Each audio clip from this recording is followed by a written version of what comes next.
I think strategy has been so undervalued, and I think the way that AI is slamming into the business models of agencies now means that we're rethinking the entire monetization model of an agency from being compensated based on the doing and the producing to being compensated based on the thinking and the strategy. As an IP nerd, admittedly, I'm here for it because I think this is what agencies should have been doing all along is developing their business models this way. And now AI is kind of calling the question, if you will. And so I see a ton of opportunity. You want your agency to profit from its thinking, not just what you produce. But most agencies are giving their best intellectual property away, and AI has quietly made that a legal emergency. Hello and welcome to the Business of Story. I'm Park Howell. Sharon Toerek joins us today. She's the founder of Legal+Creative, a law firm dedicated exclusively to serving independent marketing agencies across the U.S. And she's the host of the Innovative Agency podcast. With a career built on intellectual property, trademark, and copyright law, Sharon is the agency industry's most trusted legal strategist. Today, you'll discover why generic AI-generated content may legally belong to no one, including you. How feeding client data into generic AI tools is a hidden privacy violation just waiting to happen. And the 5 moves every agency must make now to protect their IP, govern their AI use, and build an agency worth far more when it's time to sell. Because what's going on between your ears is your most valuable and protectable asset. Hello, Sharon. Welcome to the show. Hey, Park, thanks for having me. I'm looking forward to it. Yeah, great to have you here. We just had a chat, about a week ago on your podcast. So thanks for having me over there.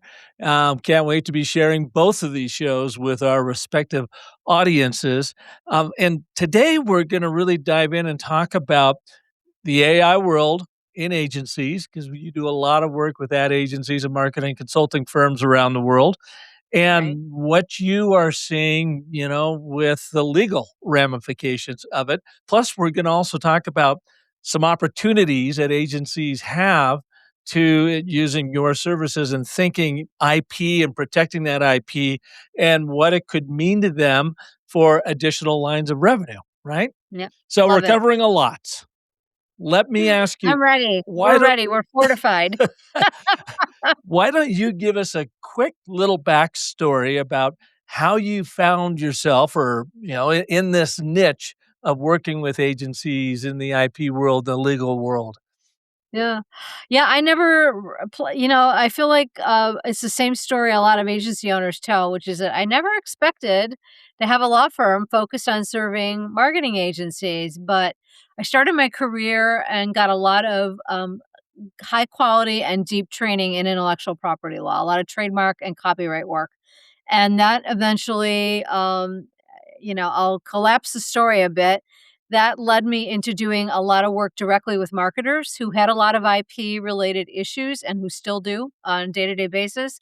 So I, over the time, built a silo within a more general practice law firm of serving marketing services firms because they had a lot of IP issues, they had a lot of contract issues, they had regulatory issues, and really fell in love with the industry and having a front row seat to the creativity and the imagination and the business problems that they were solving. And so about a dozen years ago, I founded my current firm, which is Legal+Creative, to serve independent marketing agencies across the U.S. And that's kind of the fast story about how I got from out of law school to where I am today. Yeah, great. Well, I ran my own ad agency, Park & Co., for 20 years, and I learned a lot about the IP world working with some really smart IP attorneys.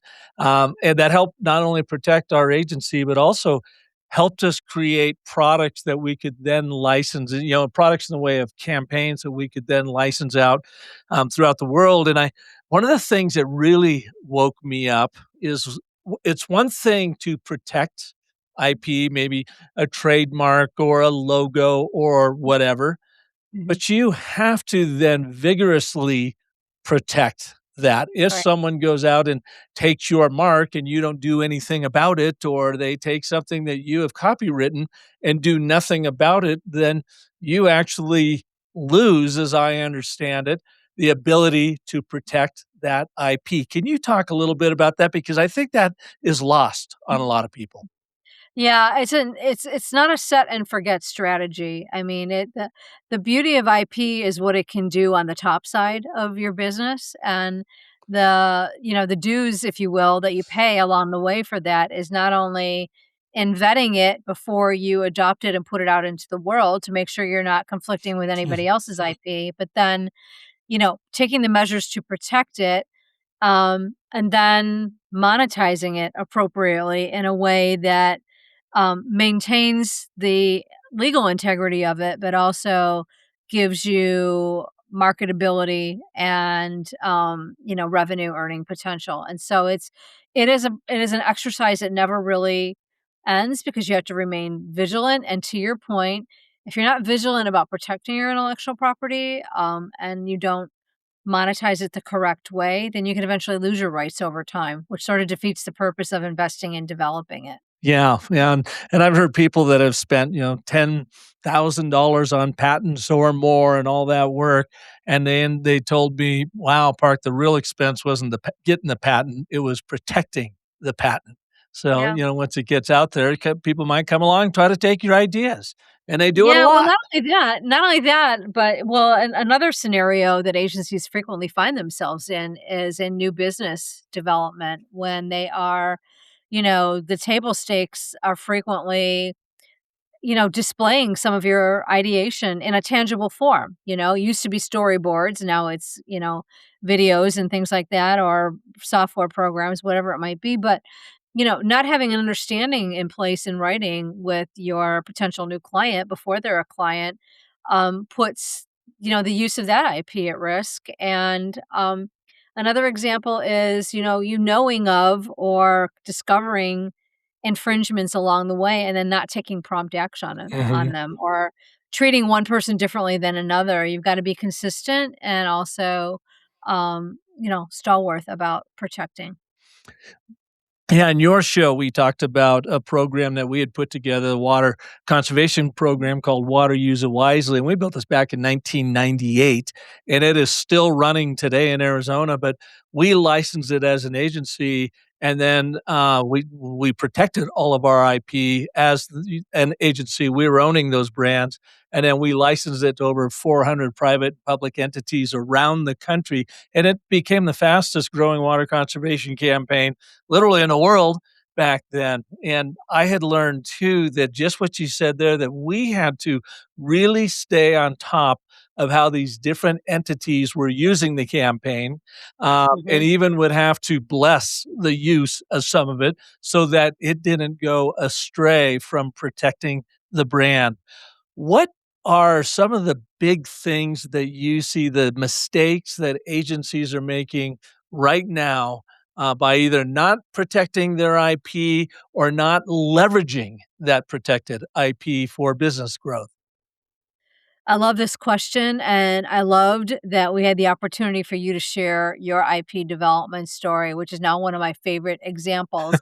Because I think when agencies think of IP development for money, it's, oh, developing software or some sort of hard asset and that's not always the case. And your story and your pathway demonstrated that beautifully. So the downside of failing to take action to adequately protect your IP along the way. I kind of just tipped my hat to one of them, which is new business. There's this ongoing, raging debate that's years long and is never going to get resolved about whether agencies should ever do spec work or create sample assets in the business development process. I think it's the wrong question. I don't think it's ever going to be the case that brands are not going to expect this or search consultants aren't going to demand it. The question is the level of intentionality about it. And what I mean by that is, are you protecting and preserving your ownership stake in the work that you're creating to go through that gauntlet until you know whether or not you've made a match with that client and are going to actually serve them? And you do that in a couple of different ways. You do it with written NDAs, you do it with copyright. There's, lots of ways to do it. But that's the number one mistake I think a lot of agencies make. The second mistake I see them make is that they don't adequately address IP rights in their agency services agreements with their clients. They're either blanket giving away work as work for hire, or they're failing to exclude from the IP transfer the work that is going to remain the agency's. A lot of agencies have underlying methodologies or processes or things that get reflected in deliverables but belong to the agency. Hmm. And they don't protect those things in their agency client agreement. They don't carve out a portfolio display right, which is an IP right, and that's the ability to display examples of the work that you've done for a client for your next business development opportunity. And they don't protect themselves in independent contractor relationships. And every agency that we work with, which is a lot, works with freelancers at some stage of the game, and you don't own the rights to the work that those people do for you unless you have a properly prepared agreement that puts those rights in your hand. And so those are some of the main mistakes I see on the protection side. Um, some of the missed opportunities on the monetization side is they fail to assess and protect their IP along the way, and they don't take a holistic approach to packaging it in a way that might present them an opportunity to earn an additional stream of revenue. And an example of that might be you've developed a methodology around brand development, let's say, or around PR strategy. You could develop a course that helps brands, internalize those teachings and those learnings. You can develop an online learning academy. You can develop assets and workbooks and things that there's just a whole suite. I've had agencies develop entire training divisions. So Hmm. the opportunity to do those things is missed. And also, failing to protect it along the way means that when you go to sell the agency, you have fewer options. Hmm. What I mean by that is you might be able to peel the IP off and keep it while you're selling the rest of the agency. You might be able to sell it all together for a higher multiple. Or you might be able to do something entirely different with you might want to keep the agency, sell the IP. So it's limiting your options and also showing yourself short in terms of what your business is worth as a whole. Yeah. You're going back to that idea of spec work. And in the 20 years that we ran Park and Co., I hated spec work. And the Yeah, reason everybody why does. is we don't know enough about the business. Mhm, We're going in and all we're doing is a dog and pony show of here's our creativity. Here's kind of what we think you should be doing. Isn't it mhm, clever? Isn't it? And it's ridiculous for a prospect to ask an agency to do that. It's costly. It takes a lot of time and effort, and it mhm, doesn't really demonstrate anything more than what their current portfolio of work is already demonstrating, how mhm. they solve problems. So, yeah, I'm a big believer in don't do spec work.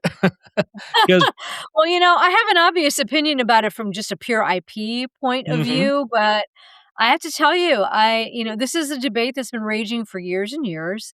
And as we're sitting here having this conversation, I go to a lot of conferences for the agency industry, and including a very prominent business development conference. And there was an actual panel just on the topic of pro or anti spec work in business development situations.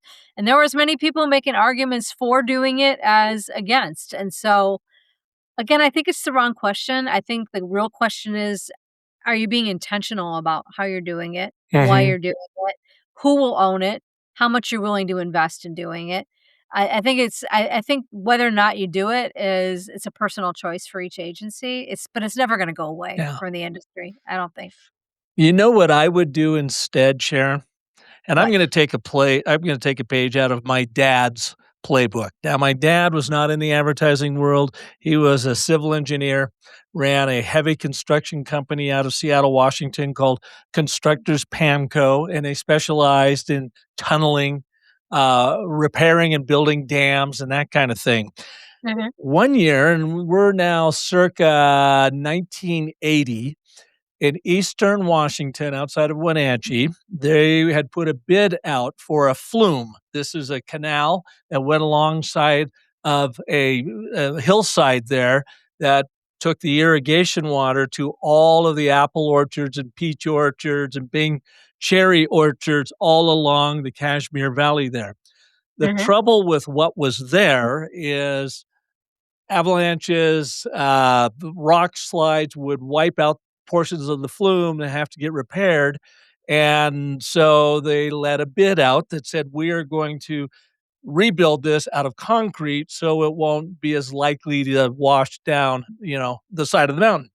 So my dad went over there and looked at it, and this one long portion of it, he thought to himself, well, why bid it and build a concrete flume that could get washed out just like a wood one could? Mhm. Let's bore a tunnel through this mountainside to the other side, and you will never have to worry about it again. And it did cost more. And they Mhm. did get the people to open up and say, yeah, the Bureau of Reclamation, okay, we'll let you price that. And of course, their bid came in millions more than what was originally, asked for. But they said, you'll never ever have to replace this again. They got the Mhm. business. It was highly profitable simply because he looked at it, in a different solution. So, what does Mhm. that have to do with the advertising world? The next time an agency is asked for spec work, instead of showing up with spec work, here's what I would do. I would take our story cycle genie. I would run the prospects brand through it, through the everything about it, from the URL of their website and any other maybe intel you got in the proceedings leading up to the proposal. And I would show up with, I guess what you would call it, a spec narrative strategy that would outline everything that prospect would need to do in the next 2 years to really own and dominate their market. So instead of Mhm. showing up with spec creative, literally trying to tell stories about a brand you don't know enough about, show up with spec strategy that is going to be way more on brand, way more useful for that particular prospect, and blow the minds of your competition who are showing up with all these boards that they've spent a fortune on, and you are showing up with strategy that then you could execute against with your creativity. That's what I Yeah. would do. Well, I think strategy has been so undervalued, and I think the way that AI is slamming into the business models of agencies now means that we're rethinking that.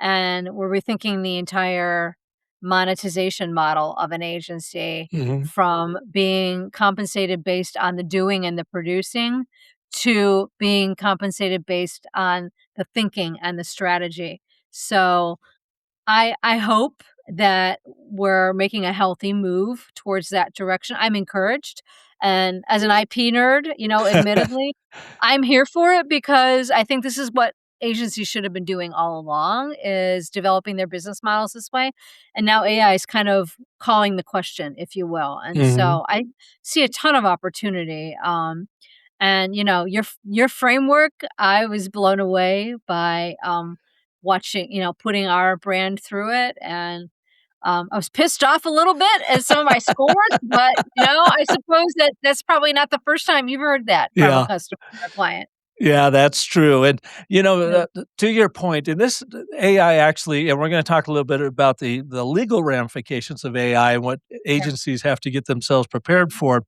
is that it really provides a whole new opportunity for agencies to develop a new cash flow service, and that is Mhm. brand story governance, or what we call story ops. So, to your point, yes, an agency has to be strategic to go in and figure out where the brand sits in the market, what's happening, what's the future vision, how are we going to strategically attack this problem, and then creativity I can't even say that, creativity Creatively. wise, blah, blah, blah, blah, blah, Yeah, uh, yeah. how can we put our best foot forward with really compelling, interesting campaigns that, demonstrate how we could solve a problem, but then the governance side of it. The agency, this is where an agency could really come in and say, let's make sure that everybody across the board within the client's enterprise understands and embraces the story and how to tell it from their own unique point of view. And that Mhm. could be a enormous opportunity for an agency to get involved to help with that governance side of it. A lot, yeah, I agree, and, there's new research out recently from, Agency Audit and an Agency Management Institute. They collaborate on agency research every year, Oh, yeah, Drew and McClellan's group, they're great. yeah, and Susan Byer's, Yeah. organization, the Agency Audit, and the number that came back was 52%, and that is the percentage of brands that they interviewed who said that they wanted exactly what you just outlined, which was assistance not only with strategy, but with governance around AI and how it fits in to the organization. And that was a huge surprise to me that as many brands um, as that and owned up to that, admitted that, and presented that, really kind of handed that, if you will, with a bow around it, as an opportunity to agencies because Mhm. they want this. And so I think it's definitely a golden egg And agencies aren't opportunity. moving on it. I was just going through Drew's research yesterday, as a matter of fact, and he Mhm. calls out, he says, like, everybody knows what they need to do, but only 20% of agencies are actually doing it. The rest of them seem to be sort of paralyzed in this AI funk and not really sure what to do next. Yeah, I think some of it is fear. I think some of it is there was a lot of really transformational change that came simultaneously, both economic, geopolitical, technological, and I think this was driving I know a lot of this is what's driving the M&A market to be as volatile as it is right now for small agencies. I didn't 5 years ago see as much deal volume for agencies, getting ready to transition and sell as I do now, and I think it's because some owners are just, maybe not interested in version 3.0, 5.0, whatever you wanna Mm. call it. Yeah, but it's happening so fast. I would Yep. imagine the value of that agency is going down by the day that they have not embraced AI and demonstrated to a buyer that they are on the cutting bleeding edge, if you will. Yeah, Um, I'm hoping we're getting past the point of panic and now poised to the point of acceptance and operationalizing these tools and then figuring out how to use them strategically and proactively to distinguish yourself either through product development or through optimization of the work you already do really well. Um, so there's a lot of opportunity there. The only way through a fire is through it. And so I Mhm. think some of these agencies, they just have to continue to walk as quickly as they can through the fire of change. Now, what do agencies have to worry about relative to AI and potentially trampling on someone else's IP, intellectual property? Maybe they didn't even realize they're doing it, but if they're using generic AI, Claude, Chat, GPT out there coming up with ideas and strategies and whatever that are actually being pulled from somebody who has already protected those somewhere else, and yet the agency doesn't realize that. What Right. kind of exposure is there there? Right. So that is one of the 2 primary areas of legal jeopardy, if you will, for agencies, which is, IP related jeopardy, and the second is data privacy compliance, which we can talk about, if we have the time to do that. But so when it comes to the potential for AI to cause there's a couple of IP issues that using AI has created, especially generative AI use. First is who's gonna own the end product, and is it even ownable at all? Putting aside for a second your question about infringement, which I'll get to in a minute, but the end product that we create in a traditional world, it could have been considered a work for hire, and then the client would own it at the end of the day, and everybody's happy. Well, if it's strictly generated out of AI, it's not ownable by anybody, not by the agency, not by the freelancer, not by the brand. And, that is sometimes uncomfortable to the brands Okay, let's ultimately. stop there for a sec because that's news to me. I didn't know Yeah. that. So, to be clear, say I am hired to write a video script for a customer. It's 3 minutes long and it's about some technology. And I use ChatGPT or Claude to first do some research on what I'm writing about.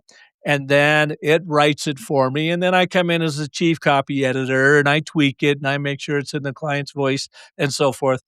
Present that script to the client. Now, they can't own it. I can't own it. Is that what I'm hearing? Well, what I mean is that anything entirely generated out of AI is not ownable. So in your example, the ownability of it would depend upon the extent to which humans had actually added to it, edited it, changed it, um, and And I guess the only and way th you could prove that is to copy the chat that you use yeah, to produce the document and saying, "Here, yes, AI came up with the first draft after I gave it my input, but then I went in and revised it by 50%." yes, and there's no magic percentage number because I get that question a lot. Well, how much do we Interesting. have to change it for it to be ownable? What's the percentage? There is no number. What the Copyright Office says and what current copyright case law says is that nothing completely generated out of generative AI is ownable. So nothing machine created is ownable. To the extent that you can separate out the human created aspects from the machine generated portions of the work, you can own the human created. So I know this gets very, down to nitty gritty, but in the example you provided, if I was providing, a script and illustrations, for example, and the illustrations were human created, but the script was generated basically out of an AI LLM, or vice versa. We got the images out of Midjourney, and a human wrote the script. To the extent you can trace a part of the works exclusively to human creation, you can own that. That is ownable. But and so the question becomes then, who does that? Most agencies are gonna be mashing the 2 together on the regular, and so, to that regard, all you can do is what you just suggested, which is document the iteration process, document the before and after, and, be in a position to know where the human contributions to the final product Yeah. lie. Very Yeah. interesting. So that leads me to, of course, a question about our story cycle genie. Mhm. Built on our IP. The story cycle system guides it. And of course, it has the and but therefore at its core, and it's built with our narrative frameworks. It does certainly use AP calls out to Claude and ChatGPT and others to help create everything from the brand brain to the marketing strategies to the always on brand content, but it only works if you, as the human being, the Homo sapien storytelling ape, is working with it, collaborating with it. And it sits on our Brightsea platform, which is not in the general AI world out there. Everything Mhm. is built within this fortress on the Brightsea platform. We call it story sovereignty. So everything you create there, it is sovereign to you. You own it. You always have access to it. It's no one else. And I presume you have the copyright to it because you created it in this closed loop system. Yes, with the assistance of generic AI, general AI, but it's not out in the general AI world. It resides in that Brightsea fortress. So, Mhm. would that overcome these copyright laws that don't hold up very well when you're using general AI? But if you're using it in a system like the Story Cycle Genie, would that help your case in protecting your IP? Well, it's a closed system, so, in terms of you, the owner of the system, and me, the client, for example, using it to generate, as between the 2 of us, if we're in agreement about who owns it, which is that you own your underlying technology, I own the deliverable report or assessment that came out of it, um, then between the 2 of us, I'm gonna own it if we both agree that I'm gonna own it. Hmm. As between the 2 of us and the rest of the world, if we haven't used an open system, if we haven't relied upon the intellectual property of any third party, um, I shouldn't say relied upon, if we haven't duplicated the Right. intellectual property of any third party, um, then there probably is very low to no risk of any third party having a claim to any of the work that's in the final deliverable. So that is a very tight and low risk scenario. I'm never gonna say no risk Hmm. because, you know, every lawyer will tell you it depends. So it may depend on a Right. couple of things. But yeah, that's, the tighter the more closed the system, the tighter the inputs, the more targeted the output, the lower the risk of it Mm. violating any third party. And then it's just down to what do the two parties to the transaction agree about who's going to own the deliverable. And as long as there's alignment there, then again, risk lower. And that would go to traditional agency client relationships about agency, everything it produces on behalf of the client is a work for hire, typically, right? Unless you correct me on that. The client typically owns everything that agency provides for them. Typically, if that's what they agree Yeah. and if the agency's been paid, which I'm an agency advocate, so I'm always gonna tell you, don't transfer anything until you've got the Oh, money, and yeah. also yeah, it's 100%, and also remember that, the way the copyright law works, if you used any third parties to create the deliverable, like freelancers, like strategic vendors, you've gotta have alignment in your contracts with those parties on IP rights because you can't convey to the client, "Well, you didn't own in the first place." And Yeah. there's a very specific chain of title, if you will, around copyright when you're involving other third parties to help you create the deliverable. Yeah. And we've got that written in our user agreement with the Story Cycle Genie too, that we call it story sovereignty. Everything you build inside of it is yours. You do not Mhm. have ownership of any of the technology or the IP, but of the output, you own it all. Yeah. Yeah. And the only time someone would get in trouble with that is if they are using the genie and then they go out and they grab something that they know is someone else's and drop it into a document, but that happens with or without AI, right? So Yeah, it you're comes right. right That does down to the happen. human. Yeah. So Yeah. let's talk about that other side that you said if we had time. Data privacy policies? I think this is under discussed, and I think it is the number two of the 1, 2 top areas of legal risk for agencies when using AI. When you are using an AI platform and you are feeding into the AI platform any information that is proprietary to a client, and especially any information that might constitute data of a third party, like customers, like targeted customers, like prospects, you are not only in jeopardy of breaching your confidentiality obligations to the client or the prospective client, but you are potentially violating the data privacy rights of third parties. And this is always unintentional, but how this comes up is we're using the wrong version of the tool. We're using a version that allows training, perhaps, or we are letting freelancers, work on the project, and they're using the free versions of the tools at home, and we don't even realize it because we didn't ask the question. So it gets down to having insufficient policies and practices in place. It gets down to having relevant language in the agency client agreement around we use these tools, you client acknowledge that we use these tools.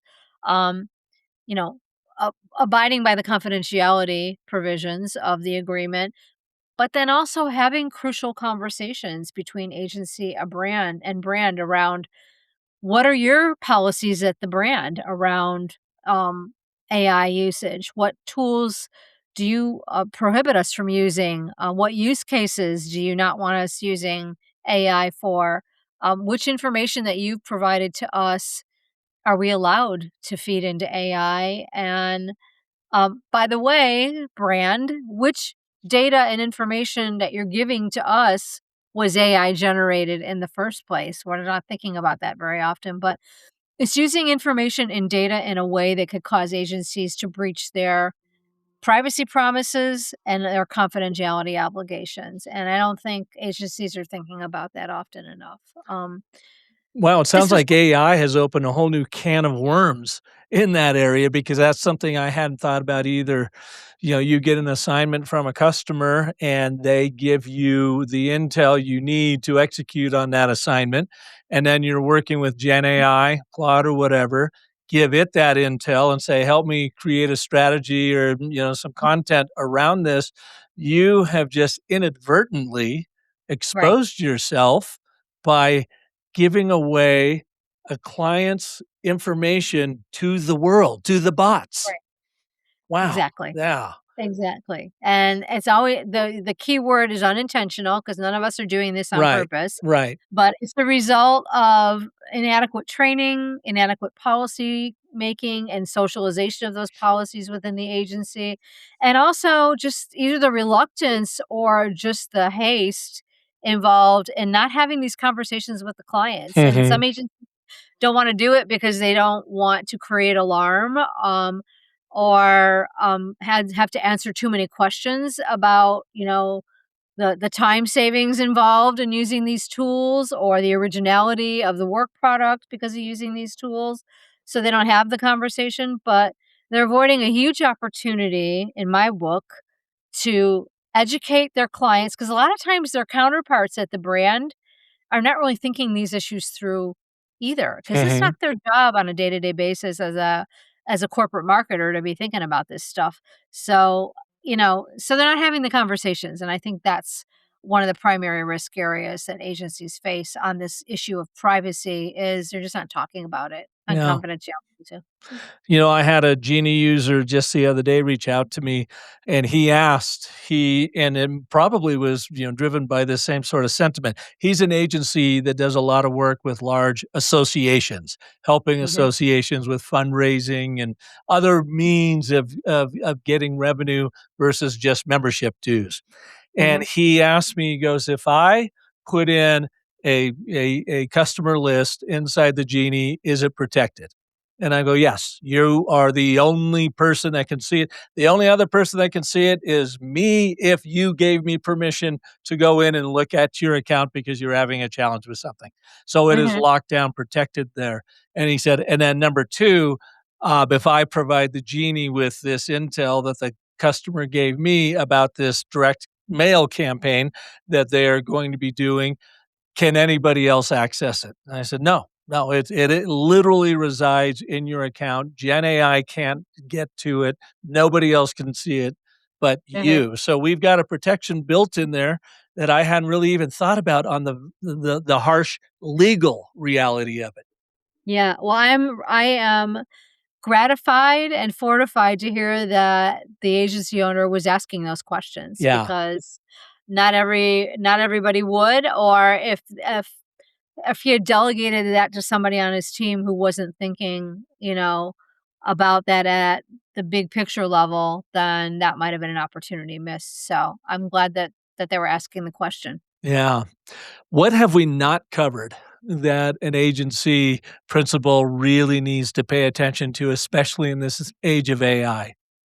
Well, I have a few simple adjustments that I think every agency can get along the pathway to making, and I think it would be helpful to them to talk about. I've already mentioned there are 5 basic things that you can do with or without a lawyer, independently and I'm iteratively. gonna First of write all, these down. write them down. Yeah. All right. Policy development. Have an internal and an external facing AI policy about the approved use cases for AI, the tools you're using, the people who have to approve adding tools or use cases, or who troubleshoot, and who verify what information can be input into these things. The human guardrails, basically. Um, have a responsibility assigned for discussing AI with the client. And then the external facing policy is something you would share with your clients, possibly third-party vendors and things like that is, what are your AI policies that we need to be aware of? What information, are you providing that we are going to be using is AI generated, or do you absolutely want us to avoid putting into AI? And there are some other things, but the point is, item one, A and B, internal policy, external facing AI policy. Number two, Can I ask you well, real quick? Hold on to yeah, yeah, number two. it's your show, man. You can ask me whatever you want. Where does an agency get guidance on what makes the best internal and external facing AI policy? Well, they can AI? certainly they can that's where a lot of agencies wanna start. We have, an AI agency legal toolkit that has all of this in it, but you don't need to get it from us. You can start on your own, and I would make a checklist of the things that you think need to be in your AI policy and just start drafting from there if you wanted to take a homegrown approach. Um but we have a toolkit that's got it all wrapped up in a bow if that's something anybody's interested in. I'm always happy to talk with them about that, but you don't need it. You can do these things independently of that. Item 2 is relevant contract provisions in your master service agreement with your clients, in your independent contractor agreements around AI usage. The biggest thing you want to extract in your agreement from your client is their acknowledgement that you are using AI. Um, and if you want to really add 1 + 1 and equal 5, take your external policy and make it an attachment or an addendum to your client Mm. services agreement, your MSA. So relevant contract language is number 2. Number 3, read the terms and conditions of the major AI platforms that you regularly use. Understand what they say about liability, IP ownership, indemnification. I'm gonna give you the spoiler here, which is that pretty much they're not gonna indemnify you for anything. But you should know, right? You should know who's responsible for what and be conversant in those. You can't read them all, and I know it's like watching paint dry, but be familiar with the policies of the major AI platforms that you use. Um, Number 4, do internal training around all of this. Make sure you are regularly convening as a team at your agency or your organization to talk about the tools you're using, to talk about real life use cases and issues that have arisen. Maybe to talk about, legal or news updates around these things.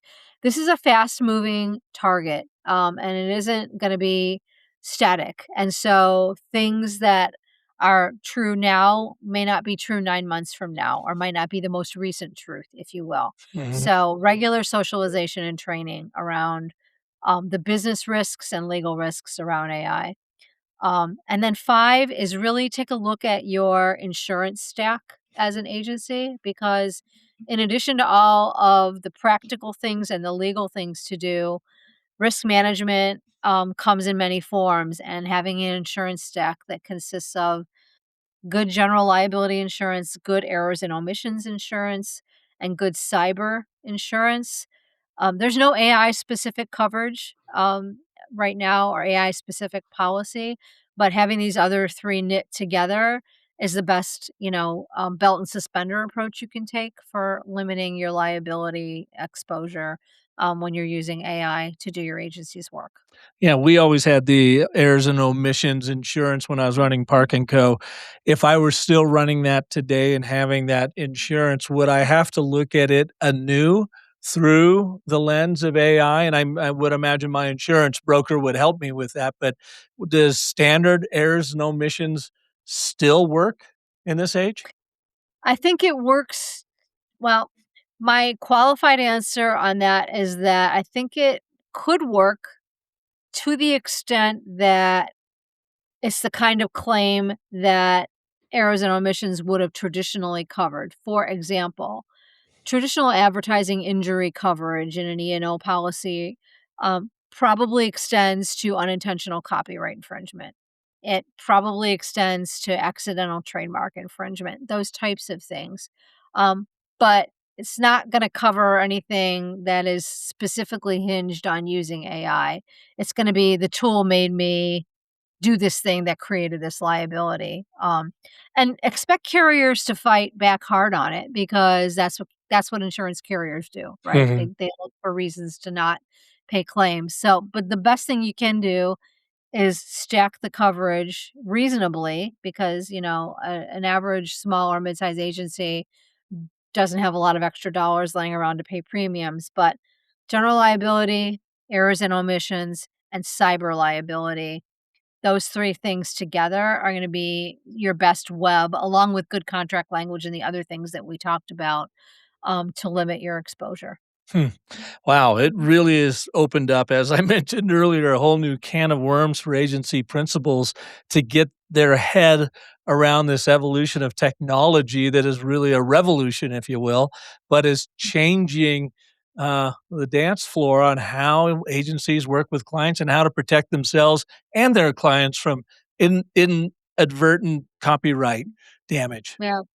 I always talk about the balance of opportunity with risk whenever I talk about AI to agencies because I really do see it that way. I see a tremendous amount of opportunity out there. I think the changes it's also going to bring to business models for agencies is a net positive thing for most of the agency community. But you have to balance it against these real life risks. And the problem is one of the problems is the technology is always going to move faster than business, and both of those things are always gonna move faster than the law. Yeah. So, there are always gonna be some unknowns, right, from a legal perspective on how to address this best. Yeah, I just had someone on LinkedIn today reach out from India, and she said, "Are you really that optimistic about AI and brand storytelling?" That's all Mhm. she asked from just following a lot of the things, I've been writing. I've got a new newsletter out there called Brand Story Ops for Agencies Yeah, I've been talking reading about. it. Oh, good, Yeah, good. yeah, And I gotta say, I am optimistic. Now, I've been in the advertising world and the agency world for 40 plus years, and I've seen literally the very first technological evolution, Sharon, was the fax machine. Like, what? We could send this through telephone lines? Are you yep, kidding me? yep, And then everything that moved on from there. And I see nothing, well, I'm very bullish on the upside of what an agency can do with AI when they use it as artful intelligence, not artificial intelligence. And I I think love it creates all new business lines of business for agencies through that story governance, through how you go and pitch business. I was surprised to learn, and again, this came from Drew's research, that if you are out pitching business, you have like a 20 to 24% chance of getting that business, meaning, 1 in 4 essentially. Um, but I think that you could double, if not triple your win rate if you use AI right. Don't go in with a bunch of spec creative.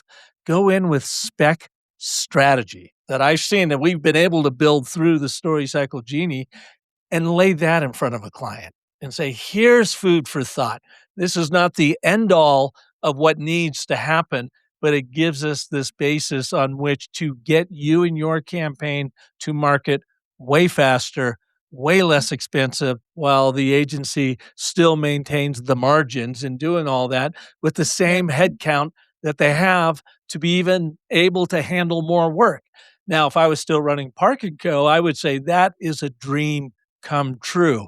And that's what I mhm. think AI can help people with, but they have to approach it from an artful intelligence standpoint, not an artificial one. It's the artificial generic AI that's going to get you in trouble if you're not careful. Yeah, I agree with you, there has to be discernment and taste in the mix, which has always been a hallmark of a good, successful Yeah. agency.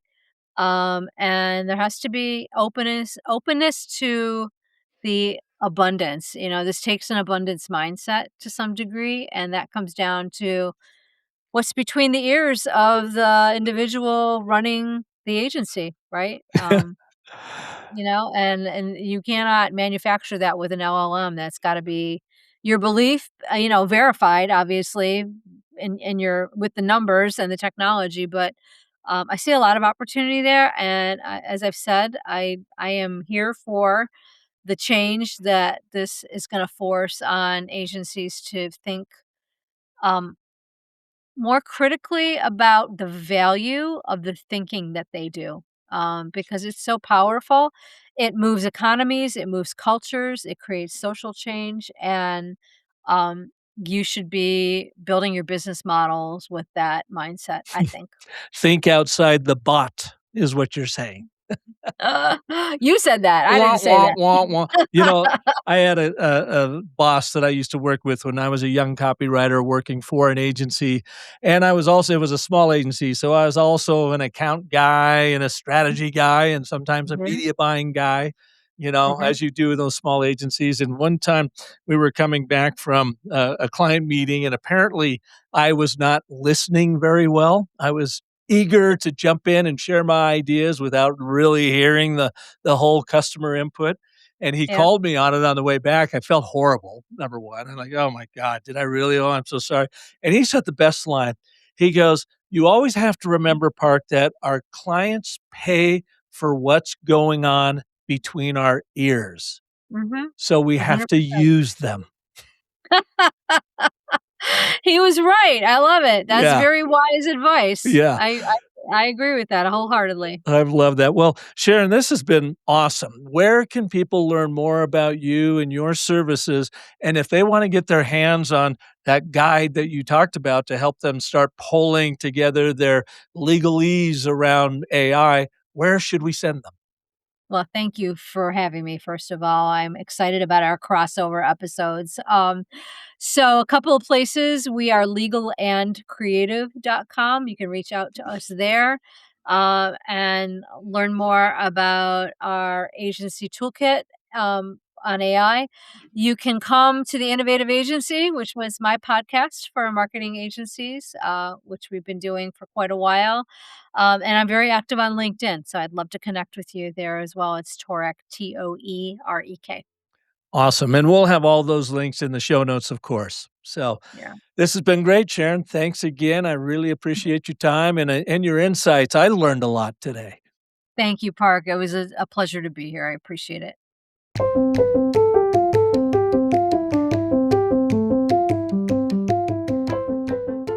Thanks for listening to this edition of The Business of Storing. If you liked what you heard, share it with the world. And if you do me a huge favor and jump over to iTunes or Spotify or wherever you get your podcasts and give me a rating and review, well, that helps us get found in this noisy world we all compete in today.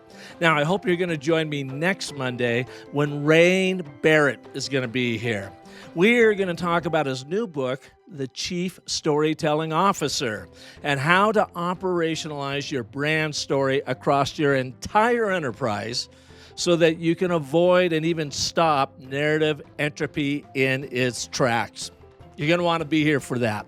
Until then, remember that the most potent story you'll ever tell is a story you tell yourself. So make that one epic. Thanks so much for listening.